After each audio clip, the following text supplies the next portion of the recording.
오늘 여러분들과 함께 같이 붙잡고 기도하고 싶은 말씀은 관계와 관련된 것입니다. 사람들 사이에 우리가 보여지는 것, 그리고 사람들과 관계하기 때문에 느껴지는 우리의 감정에 대해서 좀 기도하고 싶습니다. 저는 이것을 외로움에서부터 시작을 하고 싶어요. 다른 사람들이 나를 어떻게 볼까? 그 시선에 대해서 우리가 참 자유하지 못한데, 그런 자유하지 못함에서 오는 우리 안에서 깊은 곳에서 생기는 마음이 외로움이라고 싶어요. 내가 다른 사람들 신경 쓰고 하지 않을 테야, 이렇게 결정할 수 있는데, 여러분, 그렇게 살더라도 우연히 우리 스스로 혼자 있을 때 느껴지는 외로움은 참 우리를 진퇴양난처럼 사람들 앞에 다가가지도 못하고 그렇지도 못하고 뭐 이런 어려움 가운데 살게 한다는 그런 마음이 들었습니다. 거절에 대한 염려도 있고, 친밀한 관계를 맺는 것에 대한 걱정도 있고, 혹은 두려움도 여전히 우리 가운데 있어요. 마치 여러분, 우리가 아이들이 전학 갈 때 새로운 반에서 나를 환대해 줄까? 나한테 친구가 생길까? 이렇게 염려하는 사람들처럼, 우리가 사람들 만나는 곳에 갔을 때나, 그리고 그곳에서 생활할 때 어느 순간에 어렸을 때 그 모습이 오롯이 그렇게 묻어나오고 그렇게 깨달아지는 때가 우리 가운데 있다는 점을, 여러분 어떻게 동의가 되시나요? 이효령 교수님이 자신이 만났던 하나님에 대해서 이야기할 때 이런 이야기를 한번 꺼내셨어요. 자기가 외로움에 대해서 느낄 때 교환 교수로 일본에 이렇게 가 있는데, 혼자서 연구실을 뭐 원해서 일본에 교환 교수로 가 있는 것 아니겠습니까? 그래서 연구 열심히 하고 공부도 열심히 하고, 그런데 그곳에서 얻었던 조그만한 자기가 살고 있는 다다미 집, 하숙지처럼 본인이 연구하러 일본에 머무는 동안에 혼자서 살 집이 이렇게 있는데, 밤마다 공부를 늦게까지 하다가 집에 들어갈 때 그렇게 외롭더라는 거예요. 그래서 항상 불을 켜놓고 나왔대요. 불을 끄고 나오지 않고, 낮에는 화나니까 보이지도 않지만 정작 밤에 이렇게 들어가는데 자기 혼자 있으니까 너무 쓸쓸해서 불을 켜놓고 다녔다는 거예요. 낮에는 환하게 켜져 있지만 그래도 전기세 나가는 게 밤에 혼자서 있을 때보다 그 감동, 그 마음의 감정이 너무 힘들어서 이렇게 켜놓고 갔답니다. 그런데 한 번은 이제 가려고 하는데 일본의 마트에서 세일 같은 것을 갑자기 할 때가 있거든요. 근데 그날은 쌀이 이렇게 이제 세일을 한다는 거예요. 한 마를. 그래서 이 나이 드신 분이, 그래도 세일한다니까 그 쌀이 사니까, 쌀은 날마다 먹으니까, 그러니까 그걸 사가지고 한 마를 끼익 들고 이제 간신히 한 마를 들고, 또 거리가 머니까 한 마리여도 처음에는 버쩍 들 수 있지만 그거 들고 오랫동안 걸어가면 진짜 힘들잖아요. 한 마를 들고 한참 가다 보니까 너무, 이게 지금 내가 뭐 하는 짓인가, 자기의 모습이 내가 이제 뭐 하는 짓인가. 그리고 자기의 하숙집으로 딱 그걸 들고 혼자서 불 켜져 있는 그 하숙집에 그 무겁게 땀을 뻘뻘 흘리면서 쌀을 들고 들어간 그 순간에 너무 외롭더라는 거죠. 너무 어떻게 감당할 수 없는 어려움과 힘든 것이 있더라라는 것이죠. 정작 여러분, 다른 사람들의 관계의 시선에서 이렇게 오는데 정작 우리에게 힘들고 어려움이 되는 것은 참 아이러니하게도, 다른 사람들 시선, 다른 사람 생각에서부터 나를 자유하고 싶어, 이런 갈망이 있는데, 진짜 아이러니한 건 뭐냐면 다른 사람들의 시선이 없어서 외롭다라는 거예요. 이게 아주 양가 감성 같은 거죠. 다른 사람들 시선이 자유하고 싶고 불편하고 싫은데 정작 그런 것들이 정말 없으면, 혹은 내가 정말 원하는 진정한 마음과 진정한 어떤 소통이 없으면 정작 우리는 그 시선이 없어서도 또 외롭다라는 거죠. 그러니까 이것이 사람들이 과도하게 있어서도 이상하고 없어서도 이상한 이런 감정들이 우리 가운데 있고, 그 가장 중심의 외로움에서부터 좀 시작하면 좋겠어요. 시편 102편 6절 7절 6절에서 7절까지 말씀을 보면 이렇게 나와 있어요. 나는 광야의 올빼미와도 같고 페어더미에 사는 부엉이와도 같이 되었습니다. 내가 누워서 잠을 이루지 못하는 것이 마치 지붕 위에 외로운 새 한 마리와도 같습니다. 이런 표현이 시편에 있어요. 너무 아름답죠. 근데 저는 이 부분에 성경 통독을 하면서 이렇게 줄치면서 너무 많이 공감이 되더라고요. 나는 광야의 올빼미 같이 페어더미에 사는 부엉이와도 같이 되었습니다. 좌우를 둘러보고 밤에 혼자서 멀뚱멀뚱 있는 것 같고, 내가 누워서 잠을 이루지 못하는 것이 지붕 위에 외로운 새 한 마리와도 같이 그렇게 산하게 마치 여러분 김정희의 세안도 이렇게 보면 그냥 막막하고 적막하고 이렇게 있는 것들을 보게 되는 것을 이렇게 느끼지 않습니까? 저에게 상담과 목회 신학을 가르쳐 주었던 안성모 교수님이란 분이 계신데 몇 년 전에 소천하셨습니다만 그분이 본인이 삶에 있어서 가장 힘든 때를 이렇게 나눠오셨는데 제게 참 마음에 와서 닿았어요. 이분이 열심히 있어서 공부도 열심히 하고 사람들의 마음도 많이 듣고 상담도 많이 하셨는데 후학들을 통해서 제자들에게 앞에서 이런 말씀을 하시더라고요. 얘들아 얘들아 너희들 언제 제일 외로운 줄 아냐? 언제 제일 힘들 줄 아냐? 밤에 아침에 새벽을 이렇게 넘어가서 이른 새벽에 아주 이른 새벽에 눈이 다 깼는데 조용하고 아무도 없고 전화할 사람이 아무도 없을 때 너희들 정말 외롭다. 정말 힘들다. 이런 이야기를 하셨었거든요. 제가 그 이야기를 이렇게 듣고 생각을 하면서 보게 됐어요. 아, 그렇지. 우리가 어느 순간에 여러분 사람들의 시선과 마음이 부담스러워서 살아가는데 정작 우리는 우리 마음속의 내적인 것들을 보면 그런 부담스러움과 자유함을 원하는데 계속 우리 마음에 일어나는 역동들은 마음에 드는 외로움인 거예요. 그 아예 딱 끊고 살면 너무 좋은데 그렇지 않고 정작 우리는 너무 힘들고 너무 어려운 삶을 살더라는 거예요. 그런데 여러분 우리가 이런 마음과 상황들을 이렇게 마주하게 될 때 시간들을 이렇게 보게 될 때 오히려 주님께서 우리에게 하시는 말씀과 하나님께서 우리를 부르시는 것에 대해서 우리가 더 영적으로 깨울 수 있겠다라는 생각을 하게 됐습니다. 무슨 말이냐면 여러분 우리가 너무 외롭고 힘들 때 다른 사람들의 시선과 상황들 앞에 우리 가운데 있을 때 그때야말로 우리가 진정으로 하나님께서 우리 가운데 하실 일들에 대하여 우리의 민낯을 우리의 진짜 모습을 우리의 어린아이 같고 우리의 연약한 그 모습 그대로를 하나님께서 주신 은혜 가운데 만날 수 있는 순간이 되기 때문에 그렇습니다. 히브리어로 광야는 미드바르라고 그렇게 해요. 그런데 이것은 다바르라는 것의 명사형입니다. 다바르. 이 다바르는 말씀을 청종하다, 말씀을 듣고 순종하다라는 의미예요. 그러니까 세례 요한, 그러니까 모세, 그러니까 다윗, 그러니까 예수님이 광야에서 각각 하나님께 기도하고 혹은 하나님께 연단을 받을 그 시간을 가만히 보면 그들이 미드바르에 거하면서 아무도 모르고 아무도 알지 못하는 그 외로운 시간 동안 정작 그들이 주목하고 세미한 음성 가운데 들을 수 있었던 것은 하나님의 말씀, 하나님께서 내게 이끌어 오시는 바로 그 말씀인 거죠. 그리고 누구에게나 이런 연단 과정이 있다는 것이 너무 중요하다고 싶어요.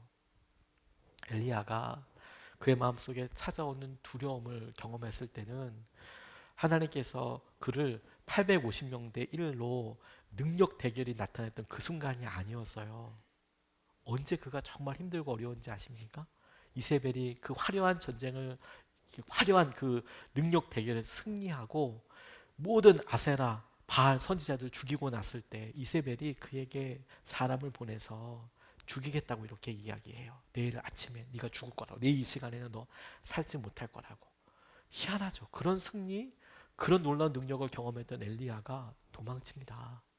도망쳐요. 너무 두려웠거든요. 아무도 모르는 곳. 그래서 그가 광야에 이렇게 갔을 때 하나님께서 그를 먹이시고 호렙산에서 그를 호렙산까지 이끌어 가세요. 로뎀 나무에서 쉬고 있던 그를 부르고 저기 끌고 가시 호렙산까지 가게 하신 다음에 그를 불 가운데서도 바람 가운데서도 지진 가운데서도 만나주지 않고 오히려 그 모든 일이 지나간 다음에 세미한 음성으로 말씀하세요. 40일 동안이나 그를 이끌어 가시고 인도하신 다음에 그가 마침내 광야에서 세미한 음성으로 주님을 듣게 되는 거예요. 여러분 우리가 마음속에 우리가 진정으로 외로움을 경험하고 우리의 삶 속에 힘든 일들을 보게 될 때 그때야말로 주님께서 우리에게 찾아오시고 이끌어 오시는 자기의 비움의 시간, 자기가 주님 앞에 만나는 시간이 되는 거예요.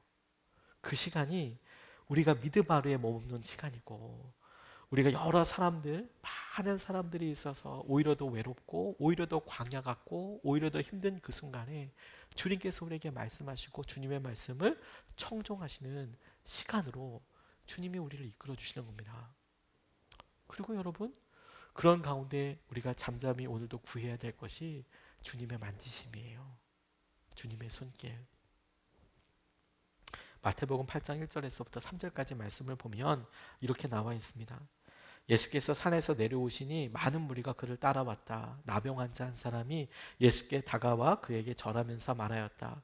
주님, 하고자 하시며 나를 깨끗하게 해주실 수 있습니다. 예수께서 손을 내밀어서 그에게 대시고 그렇게 해주마, 깨끗하게 되어라 하고 말씀하시니 곧 그의 나병이 나았답니다. 저는 우리의 외로움과 다른 사람들 시선과 상황에 대해서 생각할 때 우리의 본질적인 모습이 나병 걸린 사람과 참 비슷하다는 생각을 하게 됐어요. 우리 내적인 모습은 참 외로움에 쩔어서 살아가지만 그렇다고 해서 다른 사람들 다가갈 때 우리의 형편과 우리의 존재적인 모습은 어떠냐? 나병 걸린 사람과 참 비슷하다라고 싶어요. 이것이 사실 저에 대한 평가입니다. 다른 사람들에게 혹시 내가 피해를 주면 안 돼, 어떡할까? 이런 고민들도 있고요. 하지만 나병이라고 이야기하는 결정적인 중요한 비슷한 점은 뭐냐면 다른 사람들의 고통을 공감하지 못할 뿐만 아니라 정작 우리 자신의 고통과 어려움에 대해서도 제대로 아파하거나 표현하지 못한다는 점이 저는 이게 우리가 나병의 아주 중요한 증상을 갖고 있는 것이라고 싶어요. 다른 사람들의 공감, 마음을 공감한다거나 정작 우리 자신에 대한 고통이 어려움이 어떤지에 대해서 내가 이만큼 힘들어요. 내가 이렇게 아파요. 라고 표현할 줄도 몰라요. 아니 본인이 아픈 줄도 몰라요. 어느 분이 자기 이렇게 교회에서 봉사를 하다가 성탄절 즈음에 남한저촌에 봉사활동을 갔는데 몇 년을 그렇게 갔답니다. 그래서 마을 안에 있는 교회에서 남한저촌 주민들과 함께 성탄절을 보내는 그런 활동이었는데 매년마다 여자아이가 자기를 그렇게 조그만한 여자아이가 이 자매를 기쁨으로 이렇게 대해줬대요. 언니 여기 앉아. 뭐 나이 차이는 좀 많이 있지만 언니 여기 앉아. 예배 때 가면 그렇게 잘하는데 근데 2년째 다시 가서 이렇게 가자. 그 아이가 또 이 자매를 기억하고 기쁘게 찾아서 언니 여기 앉으라고 이렇게 얘기하더라는 거예요. 그래서 게임도 하고 찬양도 하고 그러는데 문득 보니까 이 아이가 자기 엄지손가락을 계속 이렇게 물으면서 애들 습관이 그렇잖아요. 이렇게 뜯어내더라는 거예요. 엄지살을. 뭐 애들이 그럴 수도 있으니까. 근데 중요한 거는 살이 떨어지면서 피가 나는데도 계속 그렇게 하는 거예요. 피가 막 뚝뚝뚝 이렇게 뭐 떨어지니까 쭉쭉 흐르니까 아플 것 같은데 자꾸만 살을 뜯어내는 모습을 보고 이 자매가 물어봤대요. 하지 마. 아프지 않아? 그랬더니 얘가 아니 안 아파. 이렇게 얘기하더랍니다. 근데 병원에 갔었니? 응, 엄마랑 갔어. 그 얘기를 돌아가는 걸 보니까 이 부모의 나병 환자가 나병이 이 아이에게도 전염돼요. 나병이 걸린 거예요, 이제. 근데 그 모습을 보고 언니 잘 가 이렇게 이야기하는데 그 모습이 너무 선하고 너무 마음속에 고통스러웠다라는 것을 어떤 글에서 이렇게 표현해 놓았더라고요. 자기가 아픈데 자기가 아픈 것에 대해서 잘 몰라요. 나병은 다른 사람들이 아프다는 것을 공감하지 못하는 것도 있잖아요.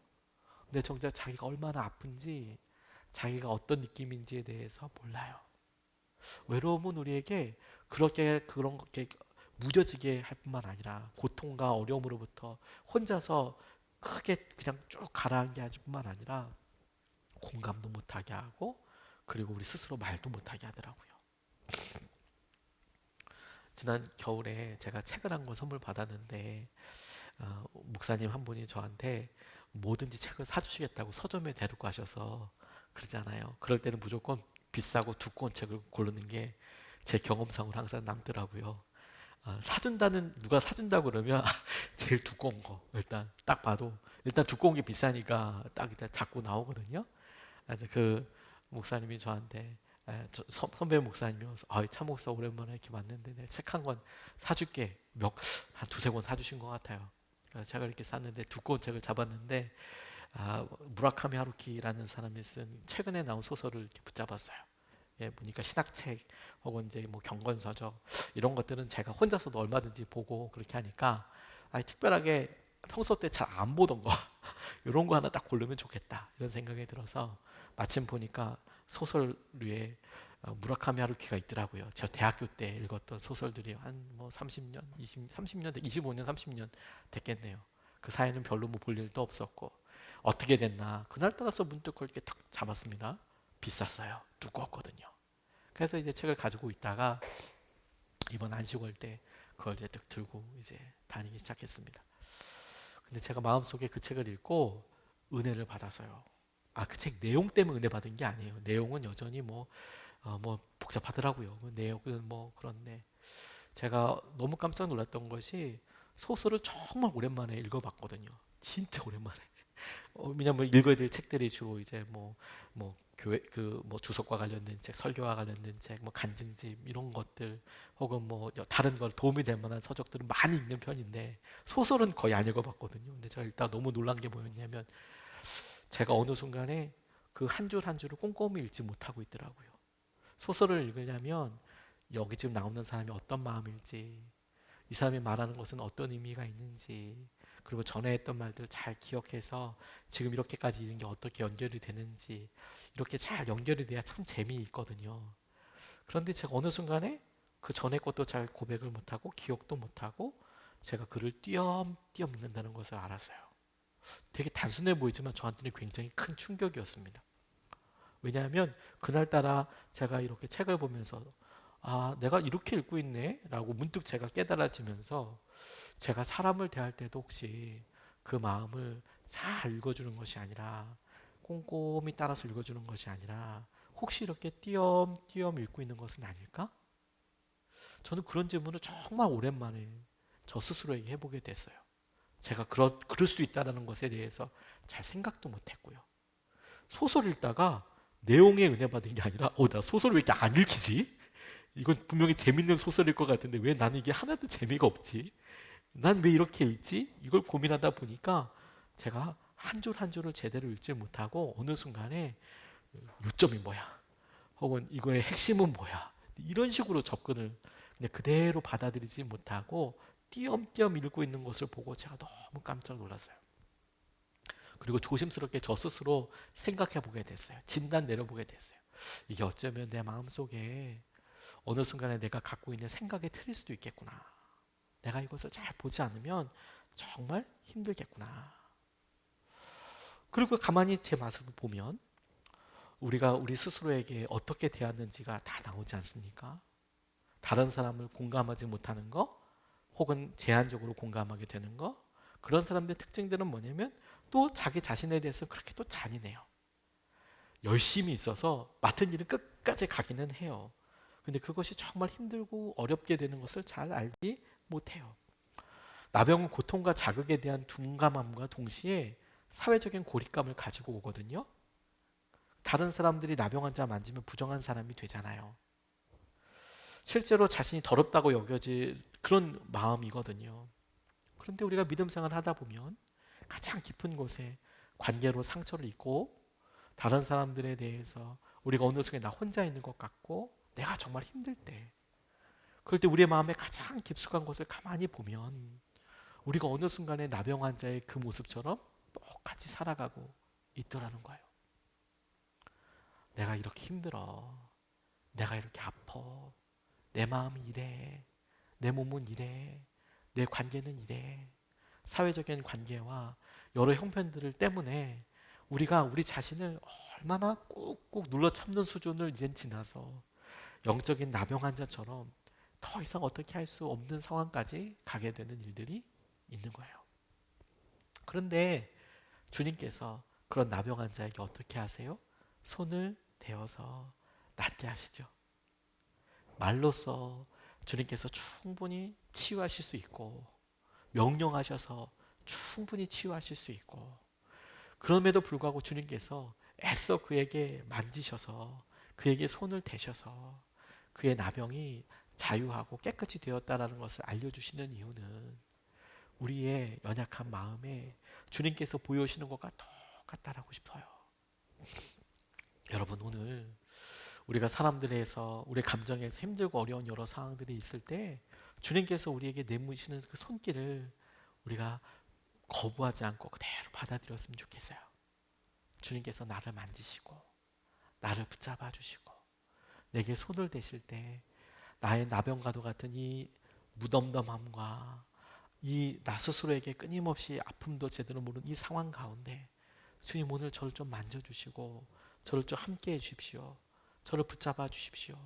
라는 마음이 우리에게 꼭 필요한 것이죠. 그래야 오늘 본문에서 이야기하는 주님이 정말 우리에게 붙잡아 주시는 것을 우리가 누릴 수가 있다는 생각이 들었어요. 무슨 말이냐면 여러분, 주님께서 우리가 그런 주님의 만지심과 이끄심 앞에 있을 때 다시 태어나야 한다고 말씀하시는데, 요한복음 3장 3절 말씀을 보면 예수께서 그에게 말씀하셨다. 내가 진정으로 진정으로 너에게 말한다. 누구든지 다시 나지 않으면 하나님의 나라를 볼 수 없다. 고린도전서 3장 16절에는 여러분은 하나님의 성전이며 하나님의 성령이 여러분 안에 거하신다는 것을 알지 못합니까? 라고 이야기하고 있어요. 앞서 말씀드렸듯이 여러분, 우리가 외롭고 힘들고 다른 사람들의 시선과 상황들 가운데 있었을 때 느껴지는 이런 느낌 가운데 계속 침잠하다 보면 우리가 나병처럼 다른 사람들 공감하지 못할 뿐만 아니라 내가 얼마나 힘든지 아픈지에 대해서 말하지도 못하는 그런 수준으로 살아가는데, 정작 주님께서 만지시면 낫는다고 하잖아요. 그럼 만지시면 어떻게 만지시느냐를 보면, 생각해 보면 말씀은 이미 우리에게 주님이 이미 만지셨고 주님께서 이미 우리 가운데 함께하고 계신다라고 이야기하고 계시는 거예요. 나병 환자가 부정하다 아무도 없지만 주님께서 일부러 이렇게 만지시는 것처럼 우리의 마음이 다시 태어나야 된다라고 이야기하시면서 우리의 마음이 나병처럼 힘들고 어려운데, 말씀은 뭐라고 이야기하시냐면 이미 성령께서 우리 안에 계시고 마치 예수님이 우리의 몸을 터치하시는 것처럼 성령께서 우리와 함께하고 계시므로 우리의 연약함과 우리의 이런 나병과 같은 삶에 주님의 임재와 은혜로 인하여 우리가 이미 정결하여지고 이미 우리가 깨끗하여졌다라고 그렇게 이야기하시는 거예요. 이게 놀랍지 않습니까? 관계를 오늘 우리가 가만히 보면서 주님께서 사실 여러 은혜를 바라볼 때, 주님께서 보시는 주님의 눈으로 사람들을 보고 주님 안에서 다시 시작하고 주님께서 행하시는 것을 붙잡는 것이 중요하겠구나. 그리고 주님이 우리를 어떻게 생각하시는지를 그대로 봐주는 것이 너무 중요하겠구나. 왜냐하면 여러분, 주님이 우리에게 찾아오셔도 정작 우리의 마음이 그렇게 나병처럼 무뎌지고 힘들다면 주님이 이렇게 말씀하시는 그것마저도 우리는 무덤덤하게 저게 지금 무슨 말씀인가? 저게 어떤 의미인가? 이렇게만 찾아오게 되잖아요. 어떻게 그걸 뒤집어 엎어서 깨끗하게 되느냐? 실제로 그것을 오늘 이 시간에 누리느냐? 기도하면서 우리가 붙잡느냐? 어떻게 생명의 끈으로 의지하느냐?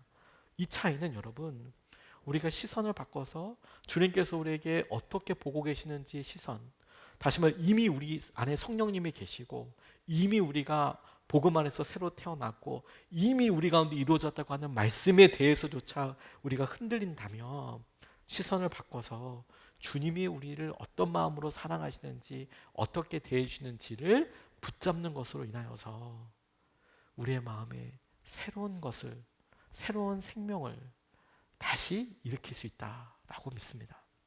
그리고 그것이야말로 다른 사람들이 우리를 어떻게 생각하는지, 내가 나를 어떻게 생각하는지, 다른 사람 시선과 평가로부터 자유로워질 수 있는 유일한 방법이라고 싶어요. 저는 그 말씀의 단초를 오늘 우리 읽었던 본문 말씀, 그것을 약속의 말씀으로 이렇게 붙잡았어요. 호세아서 11장 3절 4절 말씀입니다. 이렇게 나와 있어요. 나는 에브라임에게 걸음마를 가르쳐 주었고 내 품에 안아서 길렀다. 죽을 고비에서 그들을 살려주었으나 그들은 그것을 깨닫지 못하였다. 나는 인정의 끈과 사랑의 띠로 그들을 묶어서 업고 다녔으며 그들의 목에서 멍에를 벗기고 가슴을 헤쳐 젖을 물렸다.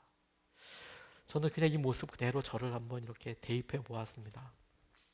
하나님, 제 삶에 주님이 너무 필요하고 주님, 우리 삶에 임한 여러 외로움과 주님, 우리 삶에 임했던 이런 영적인 문둥병 같이 공감하지 못하고 혹은 나 스스로 아프다고도 말하지도 못하는 그런 모습에 그냥 내가 갇혀 있을 것인가, 우리가 이렇게 머물러 있을 것인가가 아니라 주님 우리를 새롭게 하시고 우리 가운데 이미 함께 하시고 성령의 거룩하심으로 우리를 붙잡아 주시고 이끌어 주시는 것이 마치 예수님께서 나병 환자를 터치하셔서 정결하게 하시는 것처럼 우리 가운데 성령의 새롭게 하심이 불일 듯 일어나서 그것을 붙잡고 의지하게 되는 그 순간은 주님이 그동안에 하나님께서 나를 어떻게 이끌어 주시고 인도하여 오셨는지를 가만히 묵상해 보는 것에서 시작이 되는데, 하나님께서 저와 여러분들을 걸음마를 가르쳐 주셨대요. 어렸을 때부터. 그리고 주님 품에 안아서 기르셨답니다. 죽을 고비에서 그들을 살려주셨대요. 우리를 살려주셨대요.